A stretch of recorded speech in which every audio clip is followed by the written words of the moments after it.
यही है कि भारत के संविधान में और भारत के आईन में जिस बात का जिक्र किया गया, जिसको बाबा साहेब अम्बेडकर ने बनाया, जिसमें हमसे ये कहा गया कि अगर तुम आज़ादी, लिबर्टी चाहते हो, तुम इंसाफ, जस्टिस चाहते हो, तुम फ्रेटर्निटी, भाईचारगी चाहते हो, तो फिर आपको एक सियासी ताकत बनना पड़ेगा।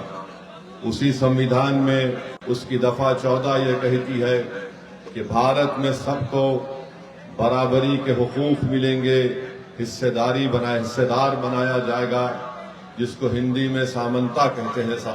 मेरे अजीज दोस्तों और बुजुर्गों, यही लड़ाई मजलिस इत्तेहादुल मुस्लिमीन की बुनियादी लड़ाई है। हम चाहते हैं कि हमको हमारा हिस्सा मिले। जो कमजोर और मजलूम है उनको ताकतवर बनाया जाए, उनकी लीडरशिप बने, तभी जाकर वो अपने तमाम हुकूक को, अपने मुतालिबात को मनवा सकेंगे। और पिछले 60-65 साल से मजलिस इसी काम पर लगी हुई है। हमको कहीं पर कामयाबी मिली, कहीं पर हमको कामयाबी नहीं मिली, मगर अगर कामयाबी मिली तो हम अल्लाह का शुक्र अदा करते हैं और अवाम से जो हमने वादे किए उसको पूरा करने की कोशिश करते हैं। अगर हमको कामयाबी नहीं मिली तब भी हम अल्लाह का शुक्र अदा करते हैं, मगर हम अपने हौसलों को पस्त होने नहीं देते। यही पैगाम मैं आज इस सरजमीन पर बसने वाले गयूर अवाम को देने आया हूं कि पिछले 5 साल पहले आप और हमने मिलकर बड़ी मेहनत की, हमको कामयाबी नहीं मिली, मगर हमारे हौसले आज भी बुलंद हैं और कल भी रहेंगे। मुझे यकीन है कि इंशाअल्लाह ताला आने वाले विधानसभा के चुनाव में आप अपना एक वोट मजलिस के पतंग छाप के निशान पर बटन दबाकर अपने सियासी शऊर का सबूत देंगे। आज मसरूर आलम साहब हमारे दरमियान में नहीं है, मगर मजलिस को एक उम्मीदवार यहां से खड़ा करना है, तो मैं आपके दरमियान में खड़े होकर इस बात का ऐलान कर रहा हूं कि इंशाअल्लाह ताला इस विधानसभा से अब की बार मजलिस इत्तेहादुल मुस्लिमीन के उम्मीदवार मेरे भाई जनाब शान अली खान साहब रहेंगे। मैं आपसे अपील करता हूं कि आप तमाम मिलकर उनके लिए मेहनत करें, दुआ करें और उनको कामयाब करें, ताकि शेरघाटी के इन गरीब और मजलूम अवाम की आवाज बिहार की विधानसभा में गूंजे। मेरे अजीज दोस्तों और बुजुर्गों, मेरी आपसे अपील है कि मजलिस ने एक ऐसे शख्स को अपना उम्मीदवार बनाया जिसने बहुत जुल्म को देखा।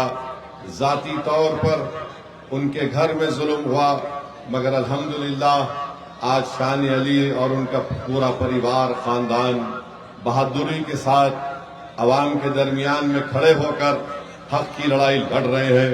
तो मेरी आपसे गुजारिश है कि आप मजलिस के उम्मीदवार को अपनी दुआ और अपने वोटों से कामयाब और कामरान करें।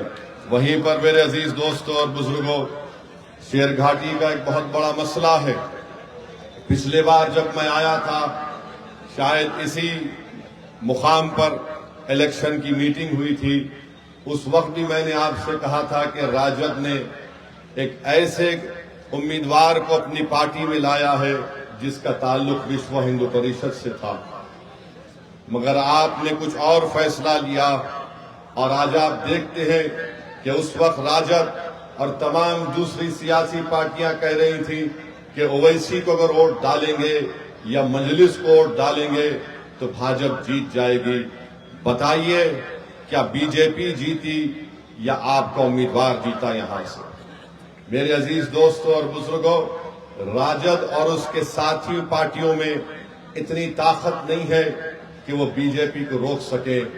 अगर तेजस्वी यादव और उस अलायंस के जिम्मेदार लोग वाकई में बिहार में दोबारा नरेंद्र मोदी की पार्टी के शख्स को मुख्यमंत्री बनाने से रोकना चाहते हैं, तो मैं आज फिर से कह रहा हूं, आओ मजलिस इत्तेहादुल मुस्लिमीन से हाथ मिला लो, हम बिहार में मोदी को रोक देंगे, नीतीश कुमार को हरा देंगे।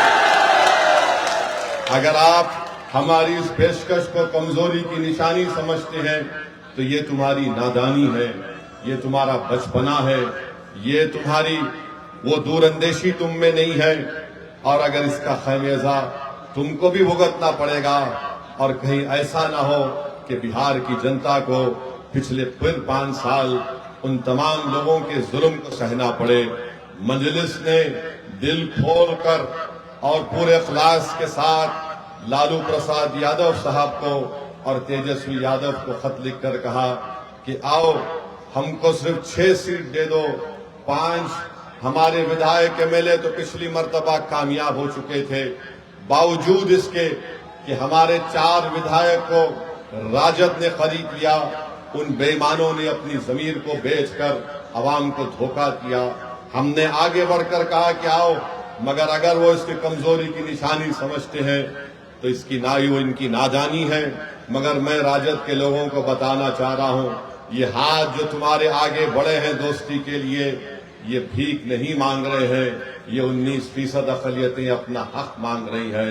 अगर तुम कमजोरी समझते हो तो याद रखो ये हाथ बड़े दराज हैं, तुम्हारे गिरेबान के तार से भी खेलने को तैयार हैं। मेरे अजीज दोस्तों और बुजुर्गों, शेर घाटी में सबसे बड़ा मसला है, जिला यहाँ पर बनना चाहिए। 4 विधानसभा यहाँ पर है। राजद के आपके विधायक को आपने कामयाब किया। नीतीश कुमार मुख्यमंत्री हैं, 20 साल से मुख्यमंत्री हैं, मगर शेरघाटी की जनता चाहती है कि यहाँ पर इसको जिला बनाया जाए, उसको नहीं बना सके। यहाँ के नौजवान के पास कोई नौकरी नहीं है। नीतीश कुमार ने, मोदी ने यहाँ के नौजवानों को, बल्कि बिहार के नौजवानों को, इनकी बेरोजगारी उनका मुकद्दर बना दिया। आज आप देखते हैं कि पलायन होता है। हर नौजवान 17-18 साल का होता है तो उसको अपना घर छोड़कर हिंदुस्तान के कोने कोने में जाना पड़ता है ताकि गरीबी और मुफलिसी का इसका परिवार या वो खुद शिकार ना हो जाए।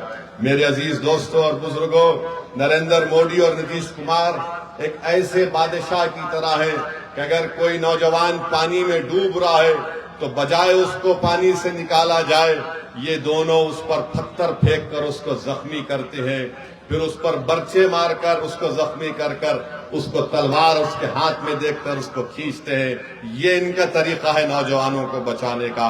यहाँ पर अस्पताल भी नहीं है, यहाँ पर एक अस्पताल भी नहीं है। मुझे यकीन है कि इंशाअल्लाह ताला अगर आप जनाब शान अली खां को यहाँ से अपना विधायक बनाएंगे तो यकीनन किसानों से भी इंसाफ होगा। यहाँ पर एक बड़ा अस्पताल बनेगा और मैं आपसे वादा कर रहा हूँ, ये आपसे वादा कर रहा हूं कि मजलिस आपसे वादा कर रही है कि आप यहां से अपने विधायक को कामयाब करिए। शान अली खां को एक 17 आवाज हॉस्टल बनाया जाएगा अक़लियती बच्चों के लिए। मेरे अजीज दोस्तों और बुजुर्गों, मैं जानता हूं यहां पर माफिया भी है और एक माफिया है लाल पानी का, शराब का एक माफिया है, बालू माफिया है और एक सियासी माफिया है। ये सियासी माफिया सबसे ज्यादा मुज़ीर है। ये सियासी माफिया शेरघाटी के गयूर अवाम को और बिलखुसूस हमारे नौजवानों को समझता है कि इनकी कोई हैसियत नहीं है। इनकी हैसियत इतनी है कि इनसे वोट लो और इनको भूल जाओ। मैं उस सियासी माफिया से कह रहा हूं कि इंशाअल्लाह ताला अब की बार शेरघाटी का नौजवान, अब की बार शेरघाटी की हमारी माँ और बहनें, अब की बार हमारी शेरघाटी की बुजुर्ग तुम्हारी दुकान को बंद करके उसको ताला लगाकर उसको पानी में फेंक देंगे, नदी में, क्योंकि ये सियासी माफिया आपको हमेशा इस्तेमाल करता है और इलेक्शन के बाद आप तमाम को भूल कर चले जाते हैं। आज वक्त आया है कि हम विधानसभा के चुनाव में इस सियासी माफिया को पतन छाप के निशान पर बटन दबाकर आप मजलिस इत्तेहादुल मुस्लिमीन को कामयाब करिए। बीजेपी को और नीतीश कुमार को रोकना है, हर तरीके से रोकना है, जमहूरी तरीके से।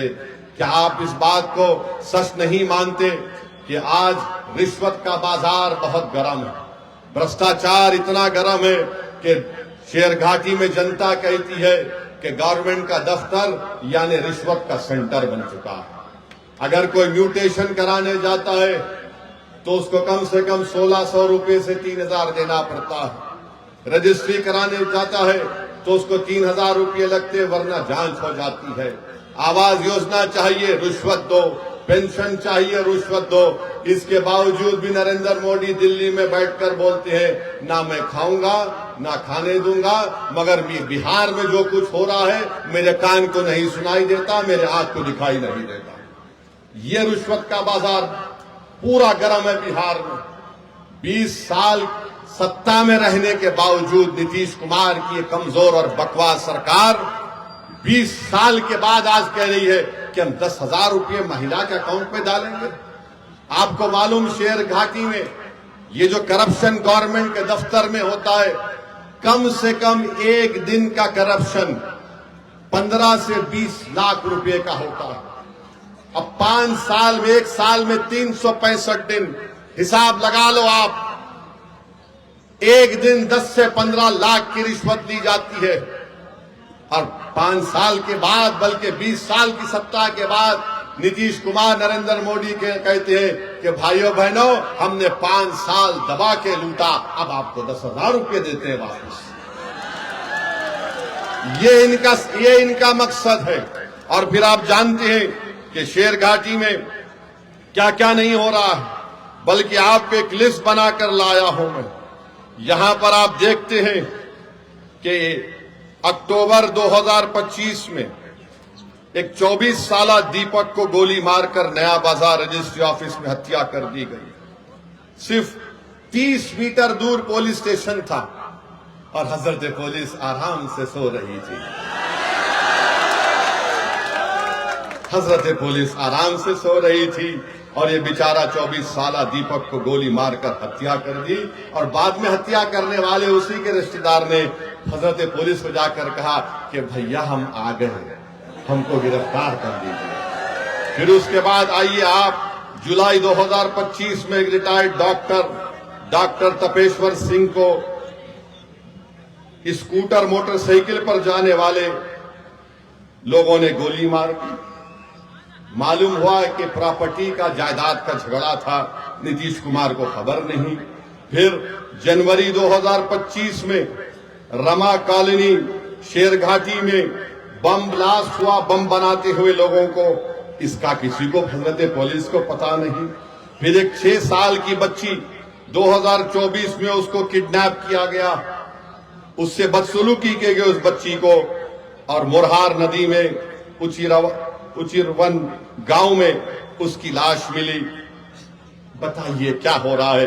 फिर आप देखिए, बम बना रहे थे 2025 में काशनार गांव में, 60 बम बना रहे थे। ये क्या कर रही है यहाँ की सरकार। और फिर सैलाब आता है, जैसा कि 2025 के मानसून में गोपालपुर, पलहाट, कुबड़ी में पूरा गांव पानी में डूब चुका है, कलवट बह चुके हैं, यहां पर लोग जा नहीं सकते।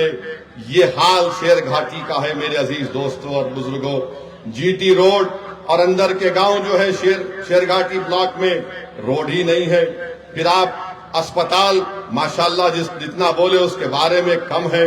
लॉ एंड ऑर्डर का जिक्र कर दिया, और हर चीज में आप देखते हैं कि किसानों का, उनकी फसल का नुकसान हो रहा है, इसका कोई पैमाना नहीं है। मेरे अजीज दोस्तों और बुजुर्गों, ये हाल आपकी विधानसभा का है। अब आप अंदाजा लगाइए पूरे बिहार में क्या हो रहा होगा। इसके बावजूद भी अगर हम नीतीश कुमार और बीजेपी को नहीं रोकेंगे तो इसका सबसे बड़ा नुकसान बिहार की जनता को होगा, सेकुलरिज्म को होगा, हमारे संविधान को होगा। और मेरे अजीज दोस्तों और बुजुर्गों, सबसे शर्मनाक हरकत हमारे भारत के सुप्रीम कोर्ट में हुई कि एक शख्स जिसका नाम रोशन राकेश किशोर था, इसने चीफ जस्टिस के इजलास में, कोर्ट नंबर 1 में चीफ जस्टिस के सामने जूता उतार कर फेंक दिया उसके कोर्ट में। इसका नाम क्या था? राकेश किशोर। हमारे भारत की सबसे बड़ी कोर्ट, सुप्रीम कोर्ट के जज जो है वो दूसरे दलित जज है।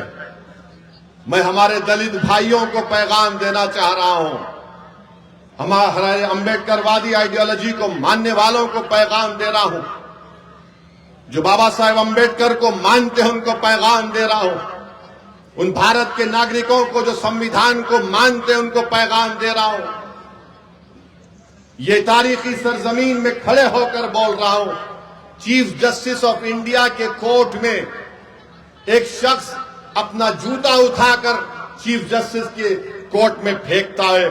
मेरे भाई आप बताइए क्या हो रहा है? और जब उस शख्स ने नारा क्या लगाया, सुप्रीम कोर्ट के चीफ जस्टिस के इजलास में नारा क्या लगाया कि सनातन धर्म का अपमान नहीं सहेगा हिंदुस्तान। उसने नारा लगाया और अपनी जेब से उसके कागज भी निकला, उसमें लिखा था कि सनातन धर्म का अपमान नहीं सहेगा हिंदुस्तान। हम मोदी से पूछना चाह रहे हैं, मोहन भगवत से पूछना चाह रहे हैं, नीतीश कुमार से पूछना चाह रहे हैं, बताओ इस शख्स में इतनी हिम्मत कैसे आई कि वो सुप्रीम कोर्ट के चीफ जस्टिस के इजलास में जाकर जूता उठाकर भारत के दूसरे दलित चीफ जस्टिस ऑफ इंडिया की तरफ फेंके। नरेंद्र मोदी 11 साल आपके प्रधानमंत्री की मौजूदगी में नहीं की, हम मानते हो सही नहीं था, मगर दिल्ली पुलिस को क्या हुआ? दिल्ली पुलिस तो मोटर एक्शन ले सकती। और मैं आपको बता रहा हूं, देश को बता रहा हूं, जब हमारी संसद पार्लियामेंट में 2 नौजवान कूद गए संसद में, याद है? कूदे थे। कूदने के बाद एक धुआं उन्होंने छोड़ा, उन पर अनलॉफुल एक्टिविटीज प्रिवेंशन एक्ट लगाया गया। भारत के प्रधानमंत्री, दिल्ली की पुलिस आपके मातहत आती है और आप खाली एक बयान दे दिए, ये बहुत गलत हुआ। अरे आपको तो ये करना चाहिए था कि आप उस शख्स पर जिसका नाम राकेश किशोर है, उस पर यूएपीए लगाते। यूएपीए लगाते, पुलिस खुद से कंप्लेन कर सकती है। अगर उसका नाम राकेश किशोर नहीं होता, उसका नाम असद होता, क्या करते पुलिस? बीजेपी वाले उसको बोलते उठाओ, कनेक्शन मां से है, पड़ोसी मुल्क से आया, आईएसआई, आईसिस, क्या क्या खोलते थे। और ये शख्स कह रहा है कि सनातन धर्म का अपमान नहीं सहेगा हिंदुस्तान। मोदी जी, फर्क उसमें और दूसरों में यह है कि जिस जगह पर मस्जिद को शहीद कर दिया गया था, कोर्ट का फैसला आया कि किसी ने नहीं तोड़ा।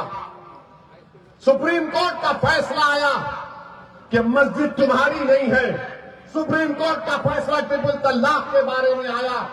सुप्रीम कोर्ट का फैसला कई चीजों पर आया। हालिया यही सुप्रीम कोर्ट ने इंटरिम ऑर्डर दिया वक्फ कानून के ऊपर, जिससे हमको नुकसान होगा, मस्जिदों को नुकसान होगा। मगर जो संविधान को मानते हैं, जो संविधान को मानकर ने कहा कि हम कोर्ट के फैसले से खुश नहीं है, यह फैसला गलत है। क्या हमने धर्म का नाम लेकर किसी पर जूता उठाया? बताओ ये लोग कौन हैं? ये वो लोग हैं जिनको नरेंद्र मोदी की हुकूमत ने ताकत बख्शी। ये वो लोग हैं जिनके दिलों में जहर उगल दिया गया। ये वो लोग हैं, आज भी ये राकेश किशोर बोलता है कि मुझे किसी चीज की परवाह नहीं है, मुझे कोई गम नहीं है कि मैंने चीफ जस्टिस ऑफ इंडिया के सामने जूता उठाकर फेंका। ये क्या हो रहा है हमारे देश में? इंसाफ की जगह पर इस तरह की हरकत हो रही है और दिल्ली की पुलिस उसको गिरफ्तार भी नहीं करती। मुबारक हो तुम्हारी बहादुरी पर, मुबारक हो कि तुम खामोश बैठे हो। अरे अगर चीफ जस्टिस कंप्लेन नहीं करते तो तुम तो एक्शन ले सकते थे, लेकर जाते हो उसको। उत्तर प्रदेश में बच्चों को पकड़ा जाता है, पीटा जाता है और पुलिस की गाड़ी से उतारकर उनको बोलते हैं कि कान पकड़कर माफी मांगो, क्योंकि उसका नाम राकेश किशोर है। क्या तुम्हारा बाप लगता हो? तुम्हारा ससुरा लगता हो कि तुम उस पर केस नहीं बुक करते? और कोई पोस्टर उठाता है तो 1300 लोगों पे केस बुक हो जाता है, 40 गिरफ्तार हो जाते हैं। सुप्रीम कोर्ट के चीफ जस्टिस के कोर्ट में जूता फेंकता है और ये लोग कोई केस रजिस्टर नहीं करते, पकड़ना तो दूर की बात। ये इंसाफ है, ये हमारे मुल्क का माहौल है, जिस देश के लिए हमने और आपने क्या क्या हमारे बुजुर्गों ने कुर्बानियां दी। दलितों को रुसवा करने की कोशिशें की जाती है, हम दलित भाइयों से कह रहे हैं कि पहचानो इन लोगों को। बीजेपी तुम्हारी दोस्त नहीं बन सकती, मोदी तुम्हारा हमदर्द नहीं बन सकता। भारत की तारीख का दूसरा दलित चीफ जस्टिस ऑफ इंडिया, ये चीफ जस्टिस ऑफ इंडिया के वालिद जो थे, उनके वालिद जब बाबा साहेब अम्बेडकर ने हिंदुइज्म को छोड़कर नागपुर में बौद्ध मजहब को इख्तियार किया तो इनके वालिद साथ थे बाबा साहेब अम्बेडकर के। मेरे भाई, ये हालात है वतन अजीज के। मैं आपसे अपील कर रहा हूं कि आप मुत्तहिदा तौर पर अपने के कोर्ट का इस्तेमाल करिए। राजद की जो आज की लीडरशिप है,